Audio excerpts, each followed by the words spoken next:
Reverendo Diácono, queridos irmãos e irmãs,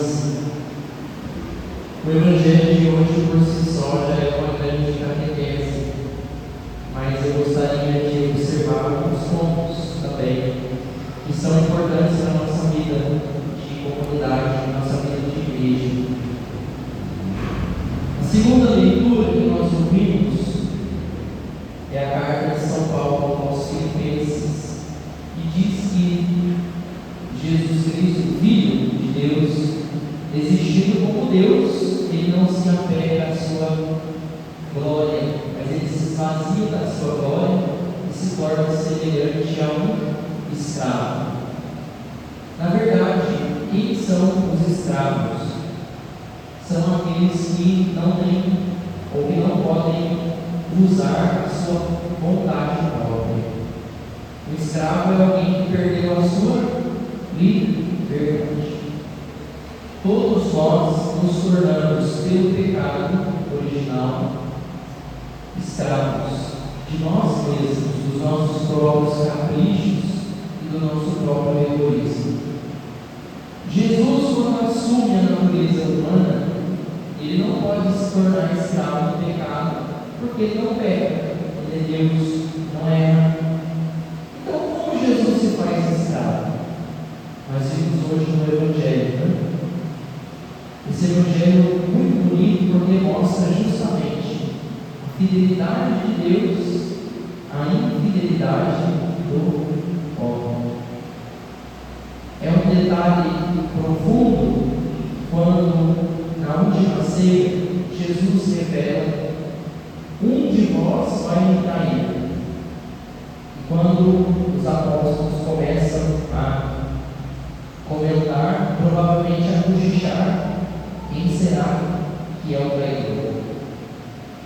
Pedro, então, que estava sentado na ponta da mesa, dá sinal para João, que é aquele que estava mais próximo de Jesus, para perguntar quem era. E Jesus não responde. Ele diz: é aquele que comigo põe a mão no prato. Os 12 estavam colocando a mão no prato.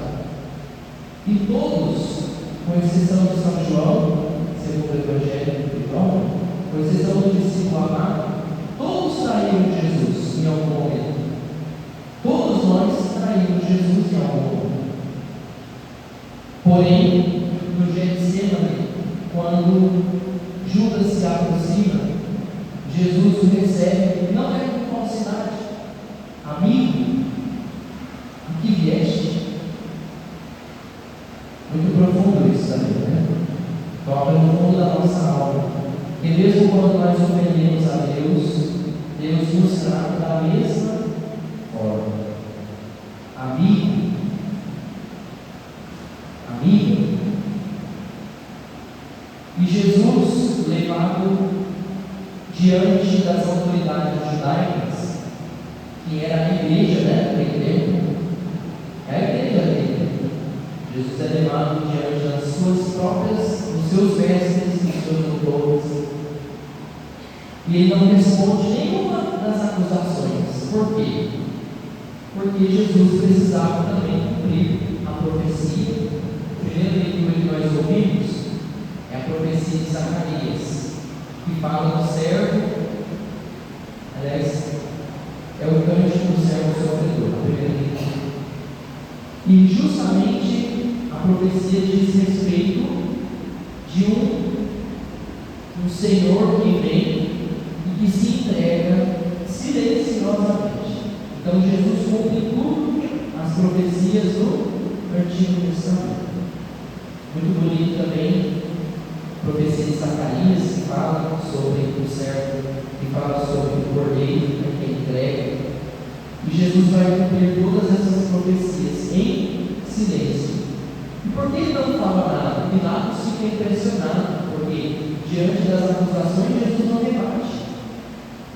Porque na verdade, o que faltou para aquelas pessoas, para os acusadores, foi fé. Eles não tinham fé. Eles viviam na fé de aparências.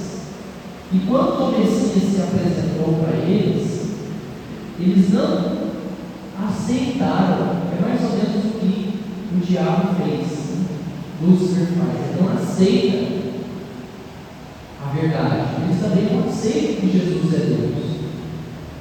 E aqui uma ambiguidade. Nós viemos na procissão de Ramos e essa missa ela é assim mesmo. Ela começa feliz e termina triste, né? Nós viemos cantando, dando louvores, glória, hosana, porque quando Jesus entrou em Jerusalém foi assim que ele foi recebido. Porém, isso no domingo, na sexta-feira, o mesmo povo que o recebeu no domingo gritou pedindo a sua crucifixão. Isso fala da nossa realidade. Nós somos muito volúveis, a gente muda muito fácil de opinião. E aparece aqui claramente em Pedro isso. Pedro diz: Senhor, se possível, se preciso, eu vou morrer por você. E Jesus fala: não, você vai me negar 3 vezes. E ele não acredita. E por fim, Pedro abandona Jesus. Pedro também trai Jesus da sua maneira, mas ele também trai Jesus. Todos nós, em algum momento, traímos Jesus com as nossas imposturas, com a nossa falta de caráter, com a nossa falta de caridade. Toda vez que a gente peca, a gente trai Jesus. Quando Jesus é levado diante da multidão, os sumos sacerdotes são as pessoas que guardavam a lei, que observavam a lei, que conheciam a lei, que convencem o povo a condenar Jesus. Não são pessoas despretensiosas, não são pessoas ignorantes, são pessoas que têm conhecimento da verdade. E mesmo assim, preferem agir com injustiça.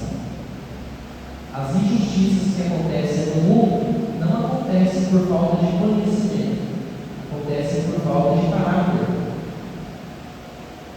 por falta de compromisso com a verdade.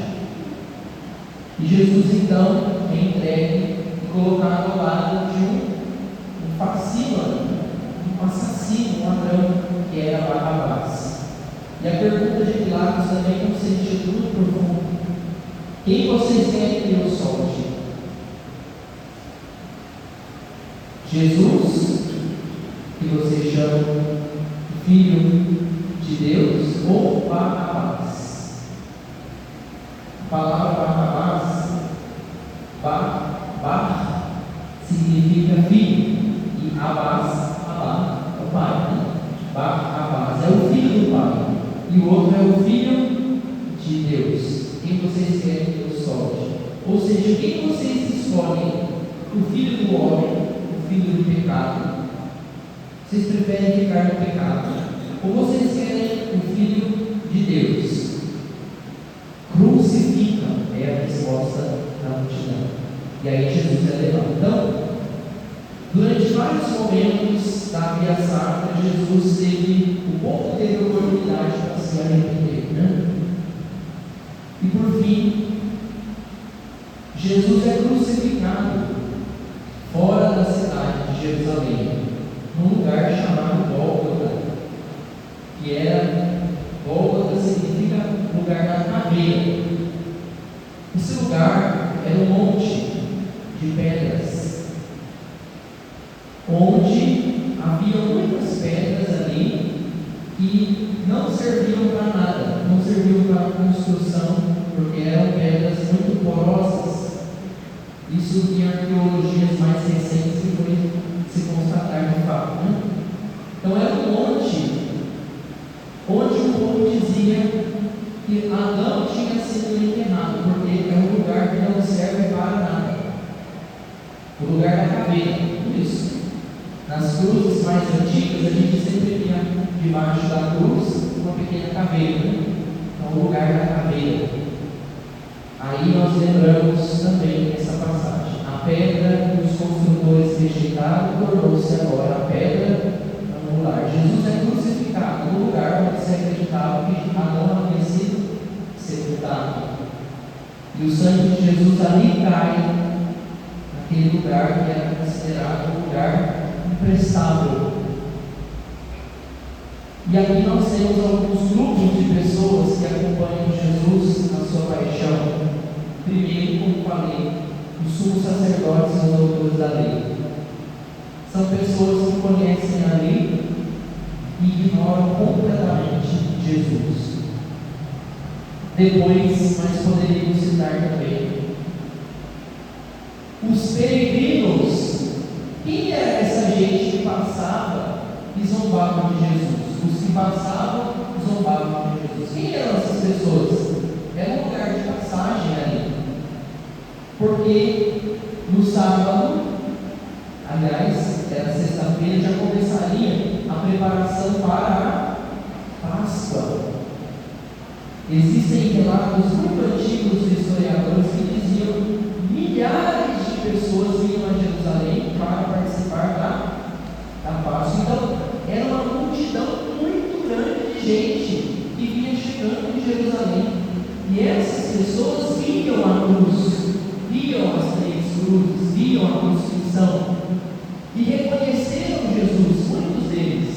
Esse não é aquele que disse que ia destruir o templo e reconstruir em 3 dias? Esse não é o que ressuscitou Lázaro? Esse não é o que salvou tanta gente? E aí vem a tentação demoníaca: desce da cruz, salva-te a ti mesmo. Isso é uma tentação do diabo, porque Jesus poderia perfeitamente descer na cruz, se ele quisesse. Ele é Deus e tem poder. Então é mais ou menos como se o diabo dissesse para Jesus assim: é por esses que você se entrega, esses que zombam de você, eles merecem o seu sangue, merecem a sua dor, merecem o seu sacrifício, o seu tormento. E Jesus, mesmo assim, fica na cruz. Ele não sai de lá, não desce. Esse é um grupo de pessoas, os peregrinos, que vão para Jerusalém para celebrar a Páscoa, não reconhecem o Cordeiro que está ali colado diante deles, o verdadeiro Cordeiro. Não reconhecem. Quantas vezes nós também não reconhecemos o Cordeiro, não reconhecemos a Deus, não reconhecemos as ações de Deus na nossa vida? Nós somos indignos do sangue que foi derramado sobre nós. Depois, um outro grupo de pessoas que ali estavam: as mulheres. Os discípulos fugiram, mas ficaram as mães. Salomé é a mãe de Tiago e João. Ficaram outras mulheres também. Ou seja, quem deu testemunho para os discípulos do que aconteceu ali foram as mulheres. As mulheres que eram muitas vezes desprezadas dentro do contexto de uma sociedade patriarcal judaica. O testemunho de uma mulher não era muito elevado, mas nesse caso é. E ali diz, o evangelista coloca, isso é muito bonito: elas o acompanharam desde a Galileia. Elas não abandonaram Jesus nem no momento. Quem são essas mulheres? São as mães dos apóstolos. E aqui a gente testemunha o nascimento da igreja. Por quê? Quando o véu do templo se rasga ao meio, significa justamente a separação entre o Antigo e o Novo Testamento. O véu do templo não era um tecido qualquer, era um pano muito grosso, como que fosse quase um tapete. E esse véu se rasga no momento em que Jesus morre, ou seja, é do lado aberto de Cristo, da morte, da paixão de Cristo que nasce a igreja, é do sacrifício de Cristo que nasce a igreja. E a igreja nasce com quem? Com as pessoas que ficaram ali até o final. Não com aqueles que condenaram Jesus, mas com os que ficaram com ele até o fim. E por último, o último grupo de pessoas, que eu gostaria de mencionar, tem outros, mas os mais importantes são os soldados. Não é nenhum judeu, não é nenhum mestre da lei, não é nenhum peregrino que vai a Jerusalém que guardas, um dos soldados romanos, e vai dizer: na verdade, esse homem é verdadeiramente o Filho de Deus. É um pagão. É um pagão.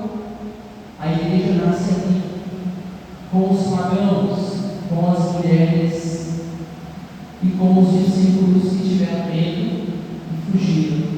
Isso somos nós.